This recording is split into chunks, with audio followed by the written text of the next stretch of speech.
Hey, welcome to Channel 2S. I'm your host, Second Soundwave, and it's time for Gunpla News. So after a year and a half of using my white backdrop, I got tired of it, thought I'd change it up a bit, switched it out for a black one. And I like it, although it does still have weird exposure problems. I don't know what's causing it exactly, probably has something to do with the lights I'm using. I've got kind of a shower curtain wrapped around the side of my light box to sort of diffuse the light from those side lights, but the one in the front still doesn't have anything on it, so in hindsight that's probably the only thing I really need to fix. But that's more than you guys ever needed to hear about lighting problems, so let's just get on with the news. So we're starting the day off with a new high-resolution model announcement, which is something that the majority of you probably won't really care about, since from what I've seen, the general consensus, the high-resolution model line is why? Why does this exist? And the answer is because they look cool. So the next one they're doing is the Astray red frame. It is a little weird that they're choosing to do the red frame since it does have a very nice, very cool master grade, but I guess the master grade they released at retail was the Astray red frame Kai, and this is the standard red frame, so there's kind of not a huge overlap there. But then again, this isn't going to be any cheaper than getting the P-Bandai red frame anyways, since it's going to be like a $120 to $150 figure. But anyways, I'm still really excited for this thing because I think I know exactly what Bandai's game plan is going to be. Step 1, release red frame. Step 2, release a freaking gold frame Amatsu Mina, and if they do that, I'm sold. I don't care how crap it is, I don't care if it's a $150, $200 kit, figure, whatever, I'm getting it, because I want me some gold frame. So beyond that first teaser image we saw, which was admittedly pretty awesome looking, we have some more images of the actual figure, and it's something. I was pretty hyped when I saw that initial teaser, but I think I know now why they were hiding it in the shadows. I usually love the modifications they make to the high-res models, but this is something else. His feet are massive, they're square, his legs are oddly thick. I don't even know what's going on with his arms, his shoulders are massive. I'm usually pretty open-minded when it comes to redesigns of classic mobile suits, but come on, like this isn't good. They are showing off some detailed close-up shots of different parts of the model. It looks like he's going to have maybe some printed pieces on the shoulders with a carbon fiber pattern on them. Seeing as this is the high-res model line, that wouldn't really surprise me. There's at least a couple different shades of red used in the frame. And the paintwork on this in general seems to be really nice. They even got the white and red combo fingers, which is something they basically never do on the models. Detail and paint-wise, this thing really is incredible. It's just a shame they did whatever that is to the design. Like, I'm looking at the frame here, and this looks nothing like an Astray. This looks like just a slightly buff red movieverse transformer. I might have to retract my gold frame hype just a little bit. So if you remember a little while back, I think it might have been in one of those kind of catch-up Gunpla News videos I did where I just talked about a bunch of stuff. I mentioned that the Gundam Love Phantom from Gundam Build Divers kind of had a kit semi-teased. That was a little while ago, but now we've got actual proper images of this, and it looks pretty okay. Like, I'm not a huge fan of this kit. I'm not into the design all the way, but it does look pretty nice. It's a little more purple than pink, which is not what I was expecting. The scythe does look pretty cool, and his backpack definitely has some Strike Noir vibes. And they don't show this off in any of the pictures, but while I'm looking at the wing pack right here, I'm noticing there's something along the underside of the wings that looks an awful lot like a foldable blade. Oh, never mind, they show it right here. So yeah, he's got a giant scythe in his hand and on his wings. So they finally stopped pretending like the MS Girl kit was some kind of big secret. They're calling it Figurized Standard Diver Nami now. I mean, it's not a surprise to anyone, it makes perfect sense. It also makes sense that they're putting this in the Figurized Standard line. I think that's a much better, much more appropriate place for these MS Girl kits to be than in the high grade line. These kits really never felt like they belonged in the high grade Build Fighters line, so it's good to see they've finally found a more suitable home for them. Another thing I'd like to mention about this kit that I forgot to bring up the last time I talked about her is that she actually has alternate faces. So she has 3 different kinds of face plates, and they presumably swap out in a similar fashion to what you'd see on like a Figma or something like that. She's got a face with kind of a serious shouting expression, she's got a neutral smiling face, and then she has a winking smiling face. And all 3 of these are very nicely sculpted and thankfully lack that creepy dead-eyed look that a lot of the earlier MS girls had. They really do seem to be improving this subline with every new release. So, have you ever looked at a Haro and thought, you know, that kind of looks like a ball?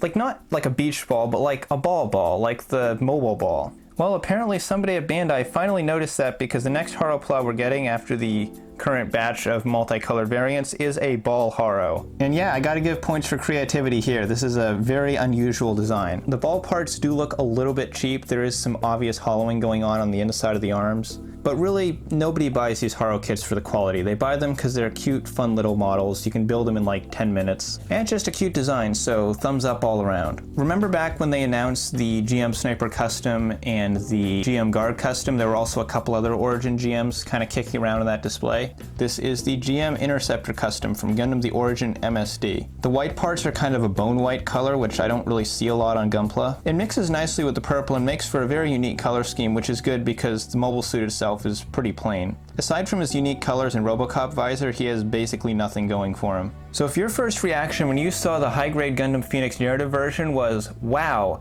that looks like crap, you're not alone. Most people were pretty unimpressed with the bare gold plastic that Bandai used for their high-grade Phenex. Yeah, it's pretty much par for the course at this point, but that doesn't make it any better. Fortunately, Bandai cannot turn up an opportunity to release two nearly identical versions of the Unicorn Gundam because at some presumably near point in the future, we're going to be getting a Unicorn Gundam Unit 3 version NT gold coating version.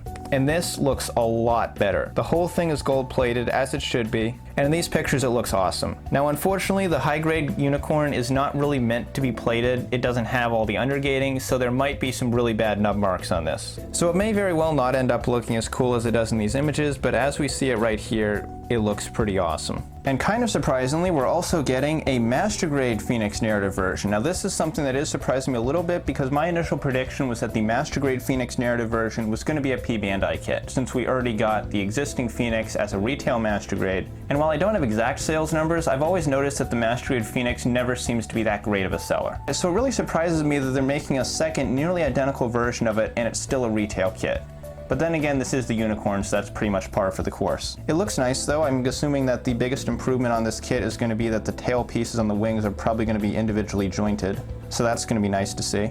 High-grade HGUC Stein also finally has actual release information. They've been really holding off with these narrative kits and giving us any kind of solid information about them, but it looks like they're finally letting a little bit slip about the HGUC Stein. In addition to the release information, we can also see some new features of this kit, and it seems like they are making some definite improvements from the original Sinanju. Most notably, the knee and elbow articulation seems to be improved. That wasn't really a problem that I was aware of with the original Sinanju, but if it was, it's cool they were fixing it. They also seem to be drawing attention to the sleeves markings on the chest and arms, and unfortunately, since these pictures are of a CG render, I can't really tell what they're supposed to be pointing at. I don't know if they're trying to say that they're going to be separate parts like on the real grade Sinanju, or maybe the stickers are just going on the raised white sections, in which case that would be kind of a pain in the ass to deal with, and I honestly personally hope they don't go that route. It really is pretty cryptic what they're trying to show off here, but whatever they're doing, it looks like they're probably not going to be going the same route as the original high grade. One kind of cool thing I'm noticing about the pictures here that I never really saw before is that I always assumed his gun was just the New Gundam Heavy Weapon Systems rifle, but it looks like it's actually the shell of the New Gundam Heavy Weapon Systems rifle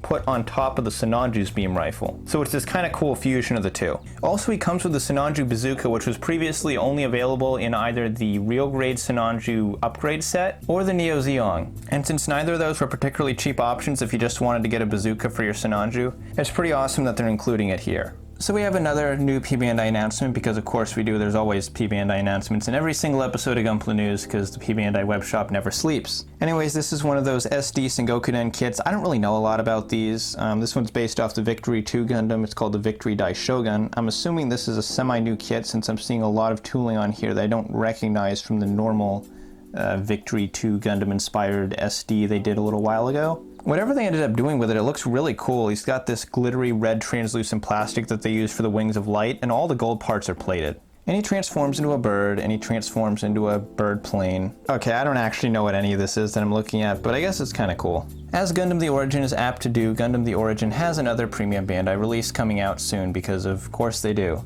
Unlike many of the others though, this one is not a classic MSV suit that should have been a retail model. This is something that actually deserves to be P-Bandai. Heavy Gundam Rollout colors. This is the Heavy Gundam we saw a few months back, but it's white. And that's it. The Re-100 Vigna Ghina Burarona Special is another P-Bandai kit we saw a little while back as one of those kind of pamphlet poster things they throw in the box for a kit.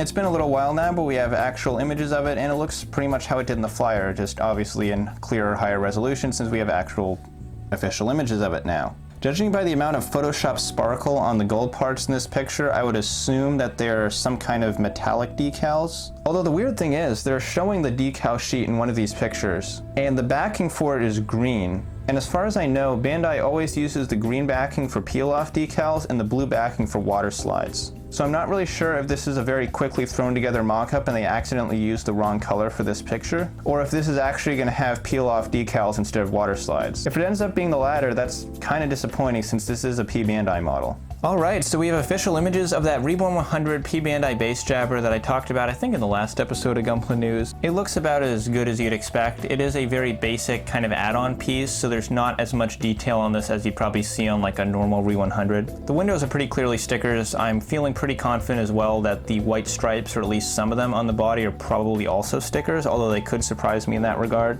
But for the most part, it's just a big brick of plastic that looks like a base jabber. Kinda what we expected. So I think that's going to do it for tonight's episode of Gunpla News. So thanks for watching, guys. Leave a like if you enjoyed this video. And as always, I'm your host, Second Soundwave, and I'll see you next time. Take care, guys.